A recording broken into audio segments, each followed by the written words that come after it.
Kasi kalau presidente ka na mag-impeach, ay wala impeach time ni Christ. It is a one-man rule.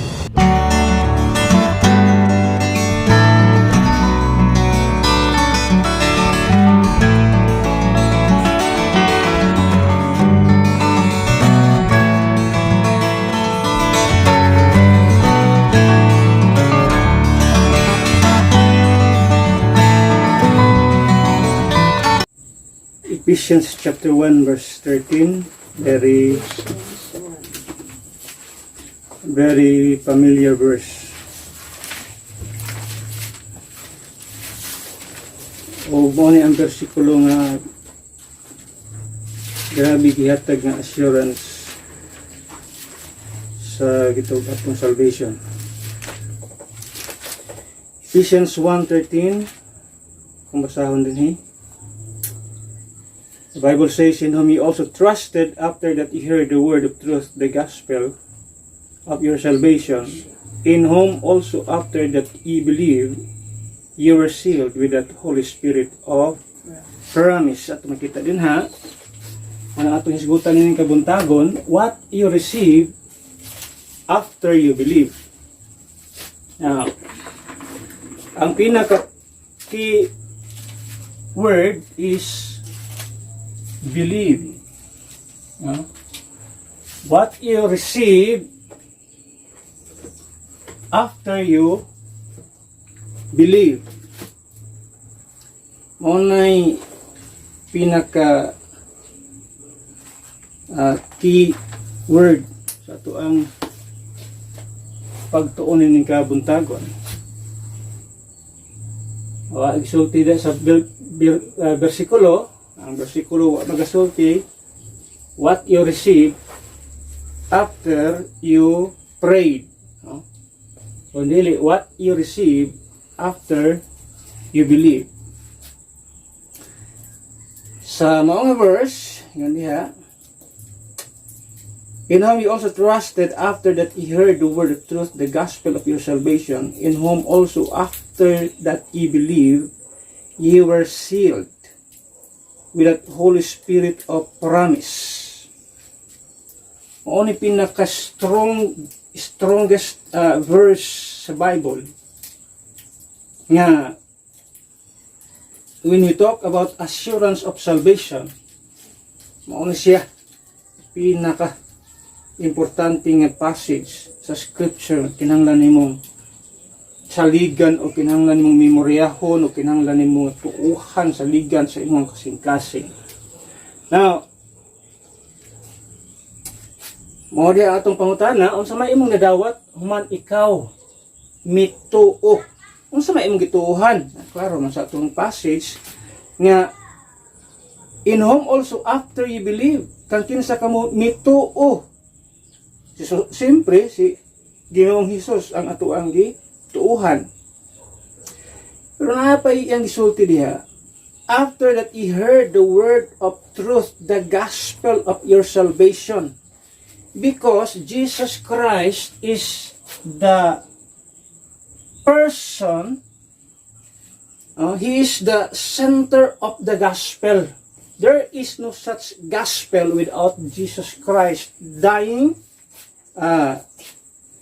for our sins, yung sa Biblia, then he was buried, and then he rose again.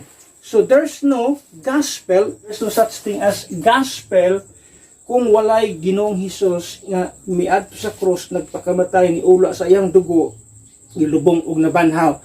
That is why the very core, the very center of the gospel, the person of the gospel is no other than the Lord Jesus Christ. So, ato makita din siya ang pinaka-sentro.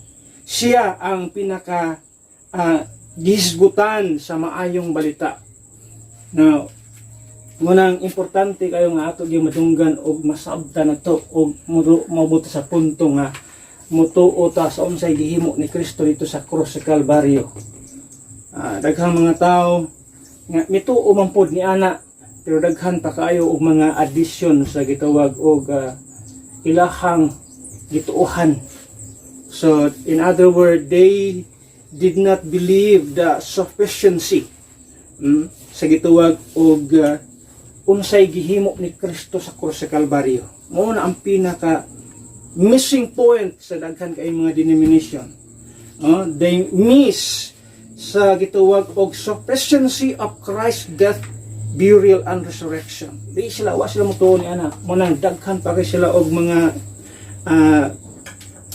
addition, daghan pa kayo sila og mga butang nga gipang dugang-dugang sa mao nga gihimo ni Kristo sa krus Kalbaryo. Why? Because they do not believe that Christ's death or the death of Christ is not enough, is not sufficient for their soul's salvation. Muna ang pinaka-problema diya.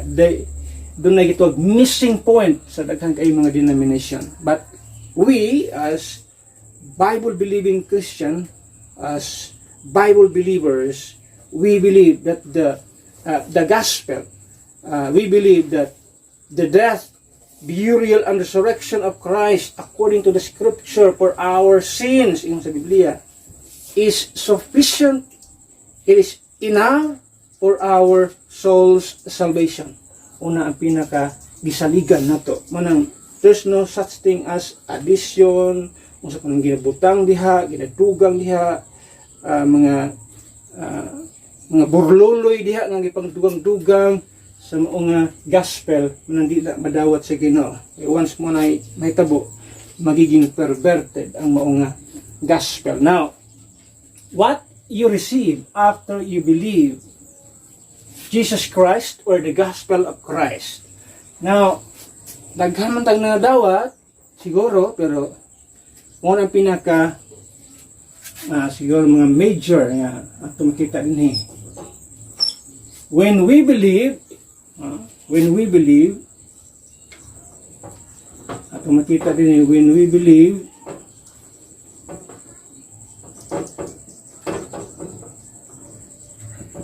so when we believe, number one, a person has been received. So when we believe, a person has been received. Kinsa atong nadawat? Walain si Jesus Christ. We receive the Lord Jesus Christ.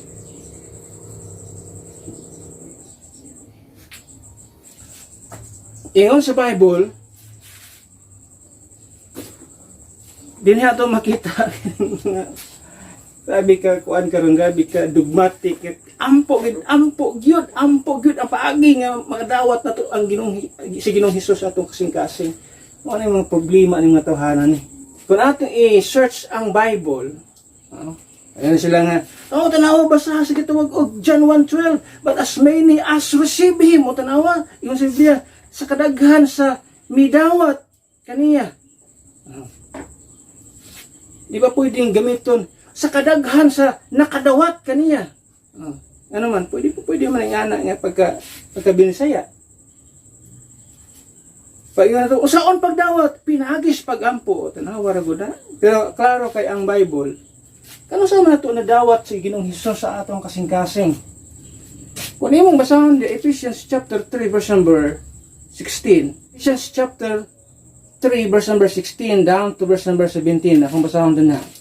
Sunda sa inyong mga mata, that He would grant you according to the riches of His glory to be strengthened with might by His Spirit in the inner man.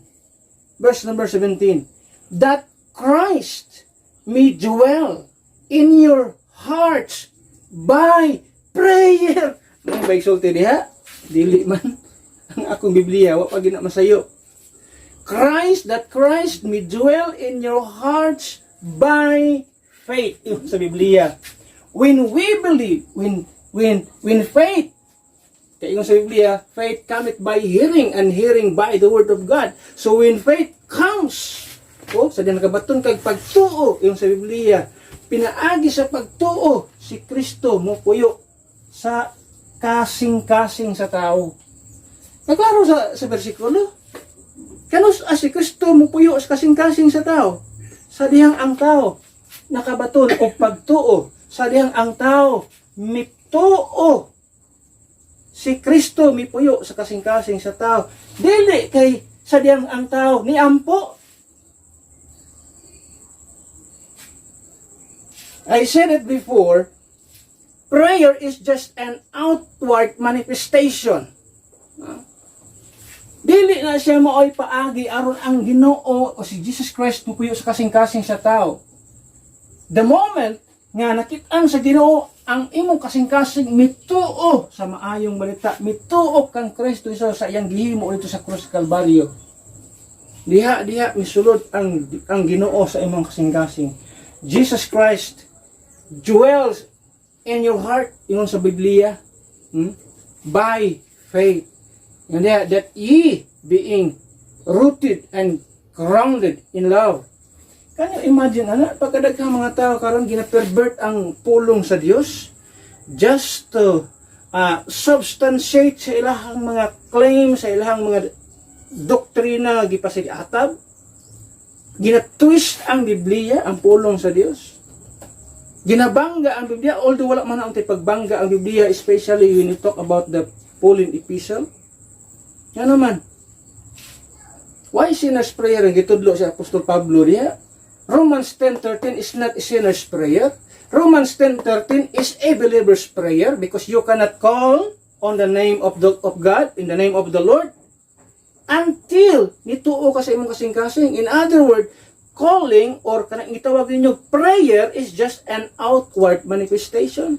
That is not the means of receiving Christ. Receiving Christ is by faith alone. By believing, mao na ang gisulti sa Biblia. Dili ang unsay imong gilitok sa imong outward manifestation na siya.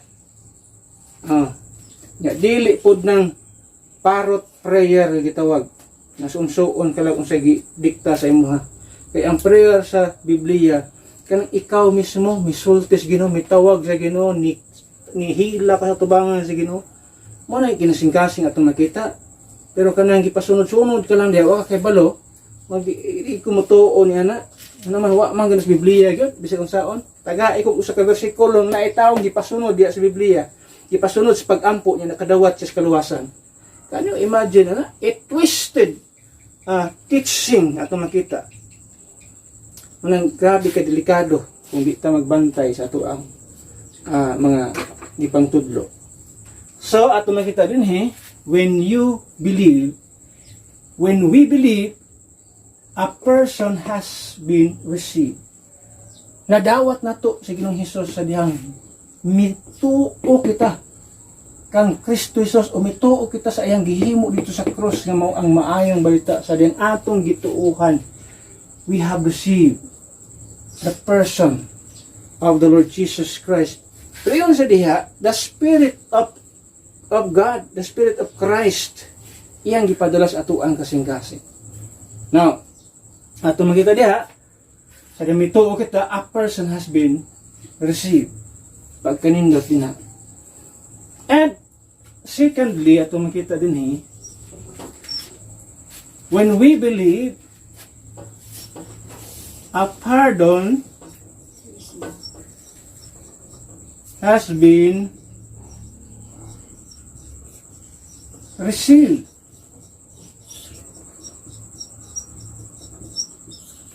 We receive forgiveness. Yun sa Biblia. Ano sa man nakabaton of forgiveness? And when was the forgiveness available?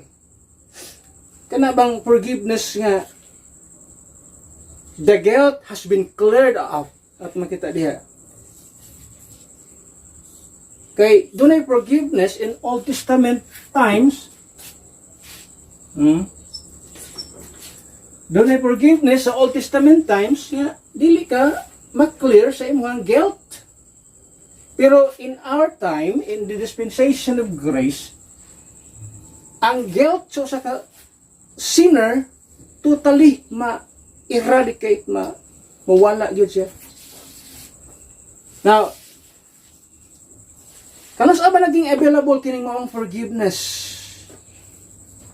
I believe sa dihang giula ni Kristo Jesus ang iyang dugo dito sa cross sa Calvary.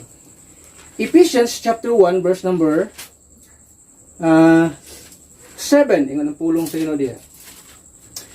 Ephesians chapter 1 verse number 7. Iyon diri, in whom we have redemption through His blood. Yun siya, the forgiveness of sins according to the riches of His grace. So we receive a pardon, a forgiveness of our sins. Nakadawat kitag kapasayloan sa atong mga kasalanan. That means you are clear. As a guilty sinner, now you are clear. But pasabot, totally nawala na itong imuhang mga kasalanan. May nga itag pardon, even sa ito ang term, sa gituwag ang political term, sa mga prisoner sa Pilipinas, na sila gituwag ng absolute pardon. Once ang tao maka-avail sa gituwag absolute pardon, maging clear sila sa tanan nila mga offenses nga iyang lang nahimo kaniadto. Ano man, nakadawat sila og absolute pardon. No? Now, kita pod, naging clear kita sa atuang mga kasalanan kaniadto. That is why we believe that our sins, ang sala nato nga mga katawhan in all sa atuang lifespan gikan sa imong pagkatao magaling o atos pagkamatay, kanang kasalanan nga mahimo nimo totally forgiven sa Biblia. Mo nang tuot nga tanan nimong kasalanan gipasaylo sa Dios, no? Past, present and future sins has been settled, has been paid for, has been gitawag og forgiven because of the blood of Christ. Ato makita din ha. Dapat sa passage, Colossians chapter 1. Colossians chapter 1 verse number 14. Ingon diha. Now, you cannot read this passage sa mga modern versions, no?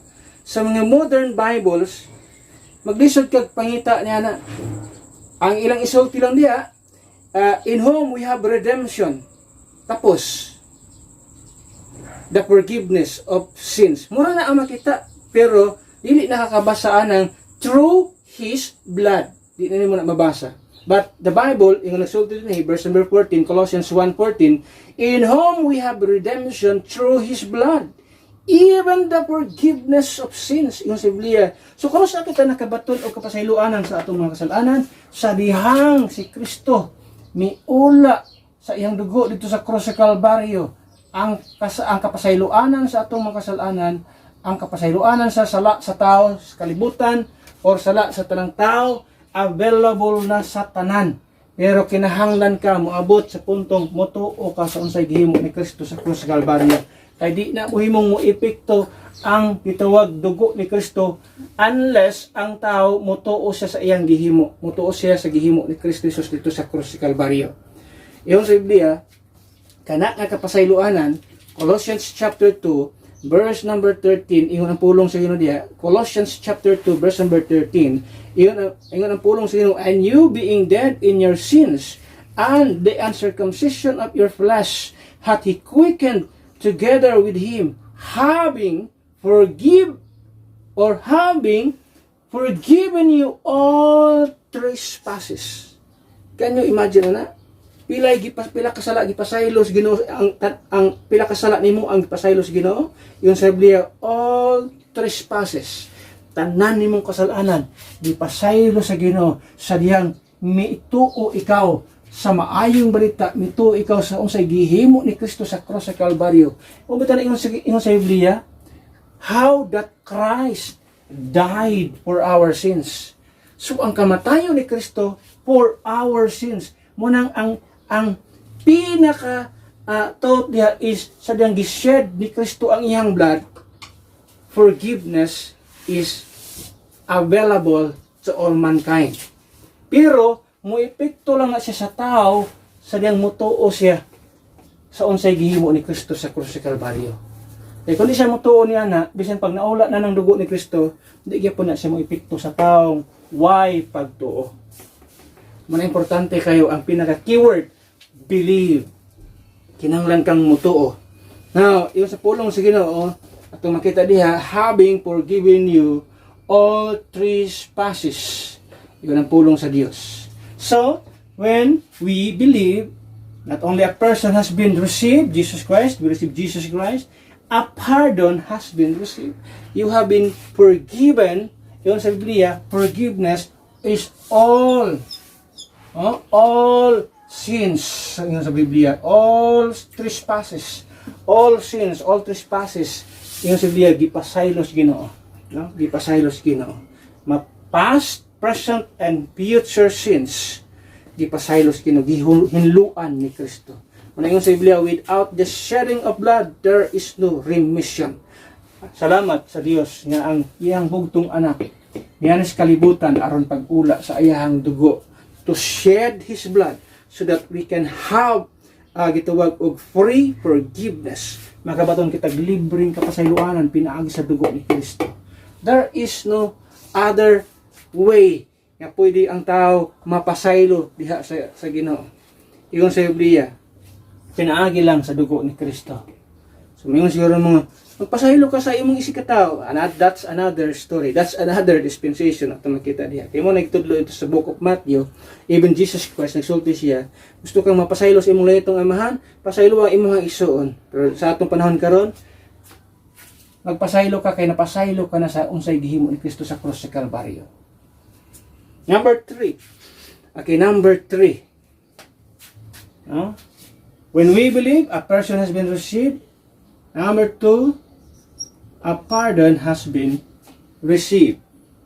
And number 3, when we believe, a promise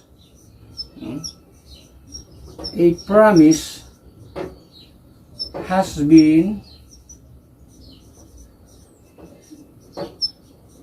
received. There's a promise ang isulti sa Biblia.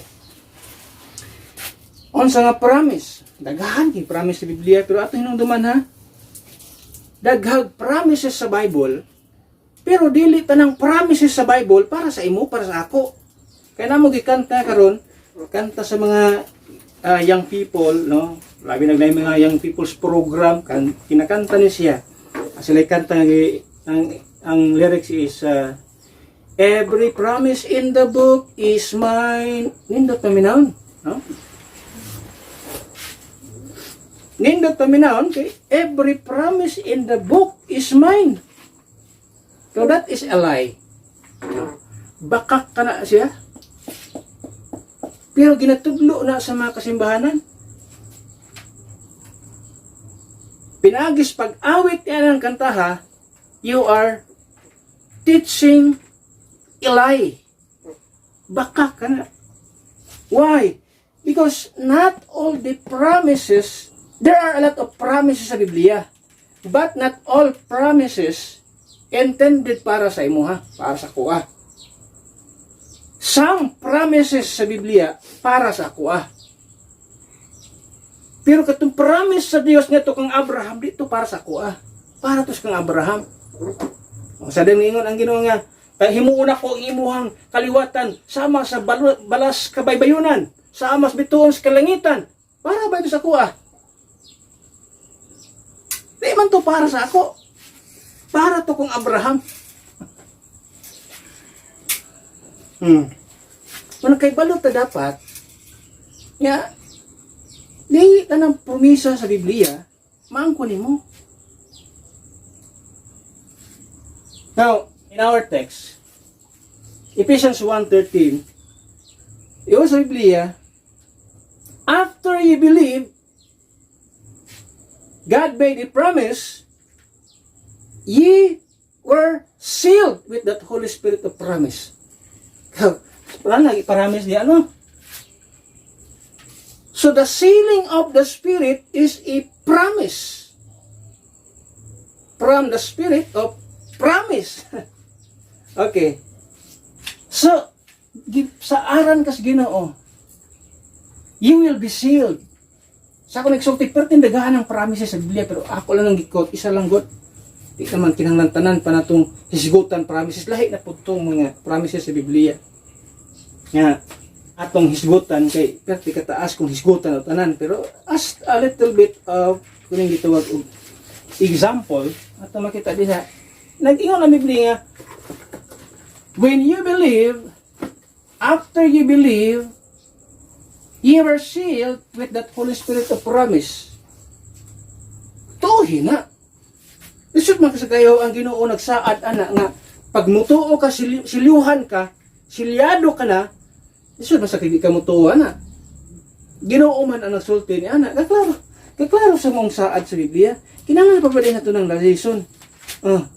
Kinahanglan pa ba din nato ng lalison? That is why I do believe that OSAS, one saved, always saved, is a biblical teaching. Daghang king question ana, di ko mutuan ng usas-usas, one saved, always saved. Di ko mutuan na. Ang Biblia nagsaad, dili man ang tao nagsaad ana, di man si Mr. Suanso, di man si Pastor Suanso ang nagsaad ana. Ang nagsaad ana ang Dios mismo. Iyon ang pulong sa Ginoo diha. Sabto na to, in whom he also trusted. Kung tanan ni sali ka kang Kristo, kung ang imong tubag yes, okay. Yan diha.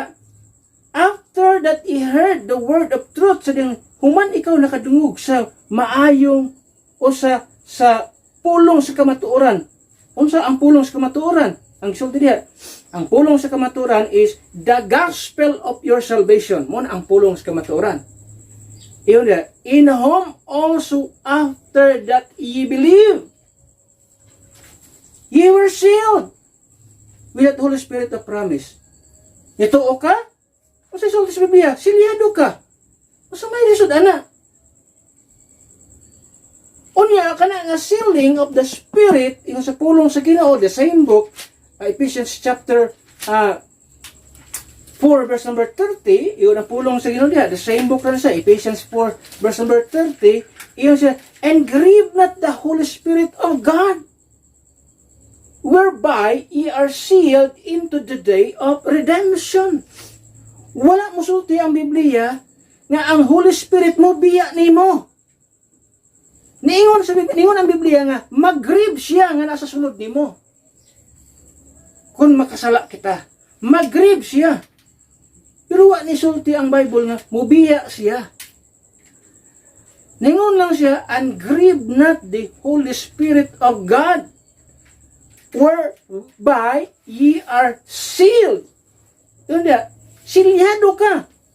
Until when? Yun dia, unto the day of redemption. Now, the day of redemption is kini, rapture time.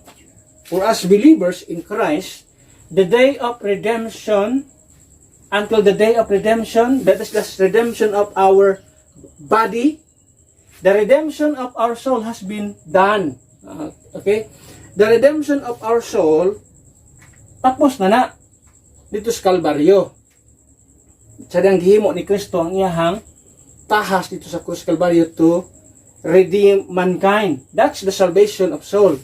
So kini nga salvation, a redemption, it is a soul's redemption. Redemption. Kining gitawag ni Apostol Pablo din sa Ephesians, there is a Ephesians 4:30, that is the redemption of our body. Okay, that's the redemption of our body as per Romans chapter 8. Nagsulti siya dito nga to wit the redemption of our body. The soul's redemption or the redemption of our soul has been done. But the redemption of our body, kanang pag-change aning atong wild body, mahitabo sa rapture. So kanang gimin diri ni Apostol Pablo nga redemption unto the day of redemption. So, ye were sealed unto the day of redemption. Diha padulong o diha taman, maka ang atong gitawag sealing. So, the sealing of the Holy Spirit, either mamatay kita physically, although mamatay kita physically, pero pag abot sa rapture, daghan mo ko ni siya og term din eh. Kining rapture is caught up, at the same time, resurrection, at the same time, gitawag siya redemption. So, muna ang mga term nga naa din eh. Rapture, caught up. So, muna ang pinaka full nga redemption nga atong makita. Kining during sa rapture. Now, ato ta sa ikaapat. Number 4. When we believe, a possession has been received.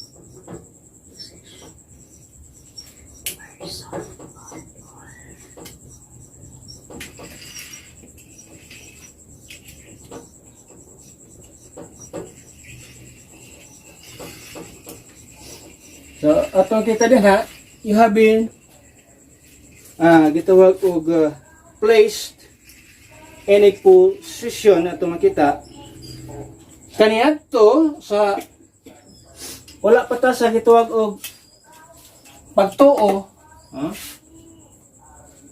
ang ato ang kahimtang we are child of the devil, na kita anak kita sa Yawa, iyo sa Biblia. But now, when we believe, that position has been changed. You are now a child of God. You are now a son of God.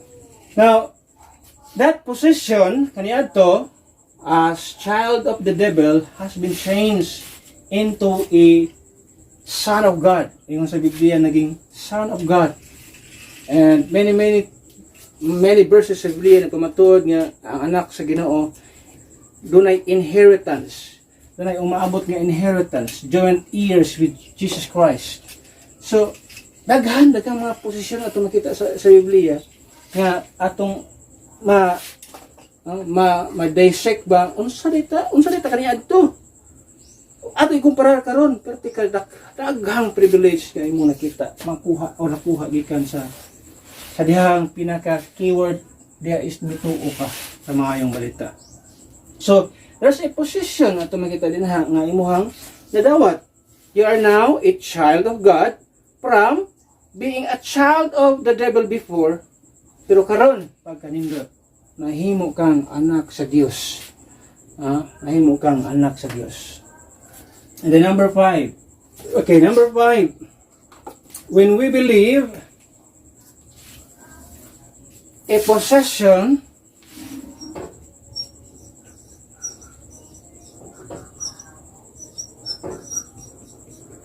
has been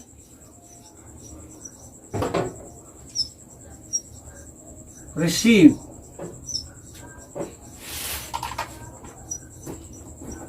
So, there's a possession. Ano may imong na-possess as a believer in Christ? Doon na kayo na angkon o laghangkag na angkon. Pero usan niya na is na-possess ni mo ang eternal life. Eternal life.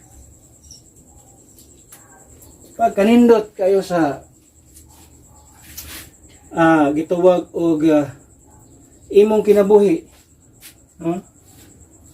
You are possessing the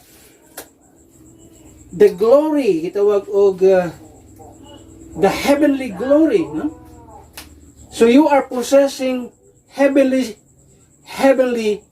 gitawag og things, and in fact you are seated in heavenly places. Can you imagine na? Grabe gid kayo privilege, grabe yung kayo ang gitawag og possession nga dawat sa kaanak sa Dios. Ephesians 2:6 ingon diha, and hath raised us up together and made us sit together in heavenly places in Christ. Because only those who have eternal life can have that place, no, in heaven. Dili tanang tao ang maka naani-ana nga klase sa kuan karon sitwasyon. Mabita na ang pautana. Asa dapat ning para asa na eternal life, para sa impyerno, para sa langit. Siyempre, para sa langit. Kung doon na kay eternal life, yung sabiyaw, to ka sa langit ito, naglingkod ka in heavenly places, together in heavenly places in Christ Jesus. What a blessing, can you imagine, anak nga panghitabo? So you are a possessor of that life, eternal. Oh? Naging possessor ka sa eternal life. Which is, yung sa Biblia, naging gift. It is a gift. Pero kaniadto, back sa ministry of Christ, gusto kag eternal life? Keep the commandment. Ingon ni Kristo. Keep the commandment. So, there's something different. At makita diha. But now, eternal life is a gift. Yung sa pulong sa Ginoo. Once you believe, you possess that eternal life. Naangko nimo na. Kanang gitawag og kinabuhing walay katapusan nga para sa langit, para sa kauban nimo ang Ginoo. Pag kanindot, yun sa Biblia. Asa man to na makita nga gift. Atong basahon para for the sake of our viewers. Romans chapter 6 verse number 23. Ingon diri sa pulong sa Ginoo, Romans 6 verse number 23. And therefore the wages of sin is death, but the gift of God is eternal life through Jesus Christ our Lord. Na ako gipangutana ni member sa saksi ni Jehovah. Utana ako siya, maangkon ba nato karon ang eternal life? Iyon siya, ato nang maangkon sa umaabot pa na nato madawatan. Pero ang Biblia nagsulti siya, ang eternal life can be possessed in this present time. Bisan pagbuhi pa ta karon, pwede mo nang madawat kanang kinabuhing walay katapusan. In other words, it is a present possession. Dili siya future possession. Although future siya nga ma-execute, pero ang pag-possess niya na karon yung sa Biblia. Muna yun sa gitawag og 1 John 5:12, he that hath the Son hath life, but he that not hath the Son of God hath not life. So yun sa Biblia, kung nadawat nimo si Kristo Jesus by believing, by faith, yun sa Biblia, naa kay kinabuhi. Pero wa ka mo tuo, wa ka makadawat ng Kristo Jesus pinagispagtuo, adi ka makabaton-an ang klase sa kinabuhi. Wala problema sa kadaghan kayong mga GW members. Wa kasabot what is eternal life. Now, when we believe, a possession has been received. Okay, number 6. When we believe, a peace, a peace has been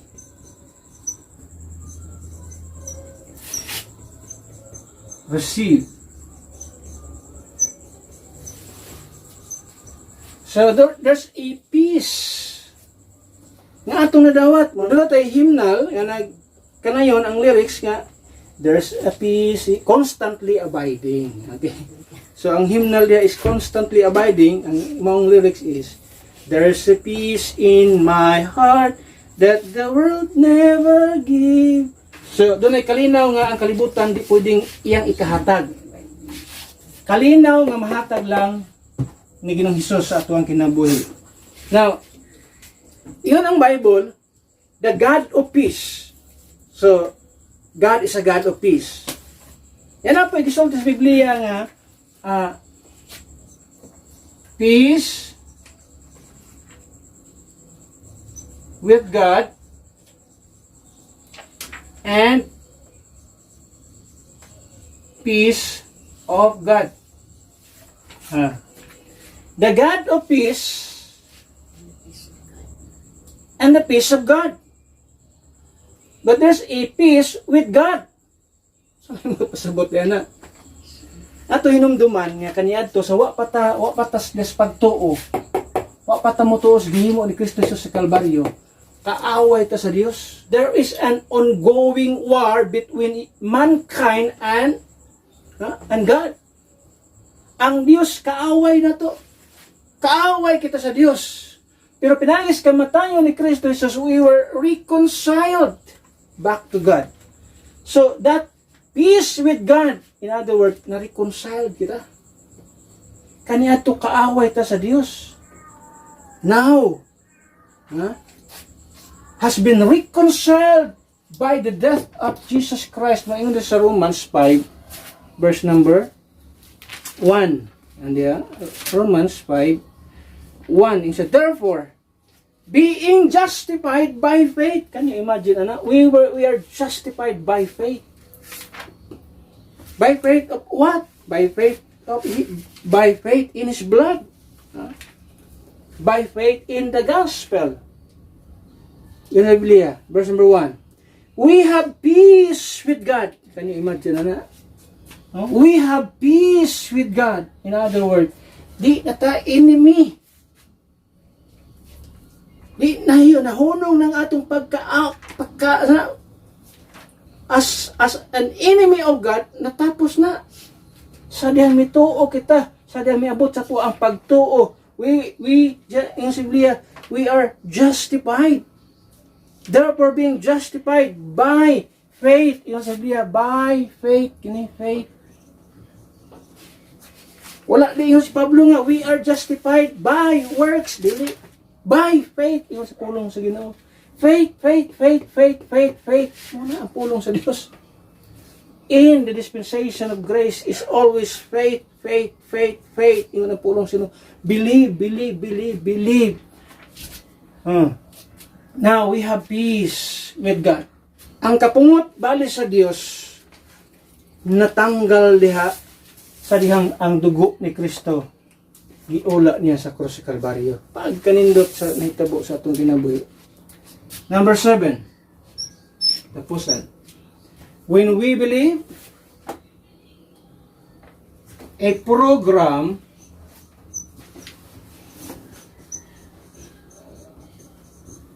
has been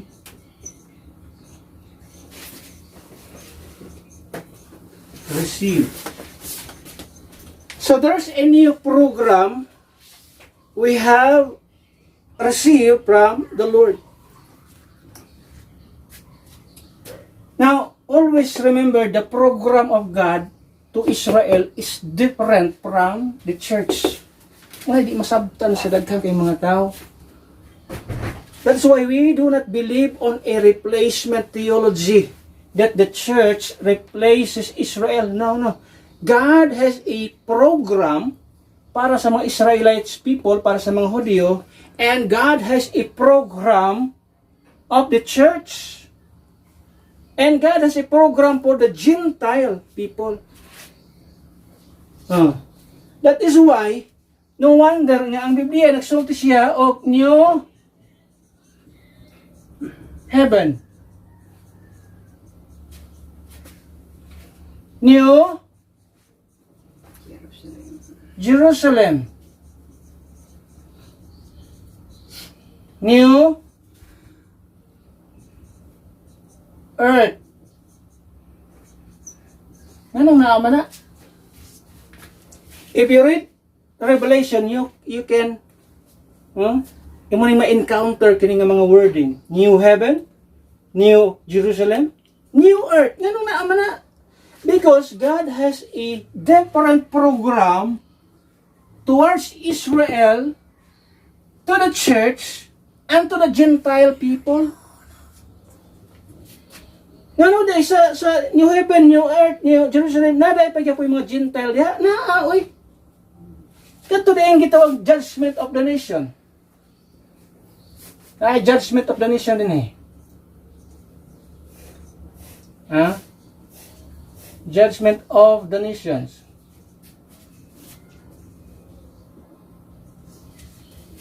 Kinsa na ito sila? Mga Gentile man to. Nag-judge Ginoo by what they have by way of treating sa gitawag og mga Jewish people nga nag-scattered abroad. So the way they treated the Jews during sa gitawag tribulation period, that is the judgment of the nation Gentiles. Now, muna nga, kung wa ka kasabot, if you are against dispensationalism, di ka kasabot og unsay programa sa Dios ngadto sa mga Israelites people, unsay programa sa Dios ngadto sa church, the body of Christ, ug unsay programa sa Dios sa mga Gentile people, New heaven, para kang kinsa? Body of Christ. New Jerusalem, mga Jews. New earth, mga Gentile nga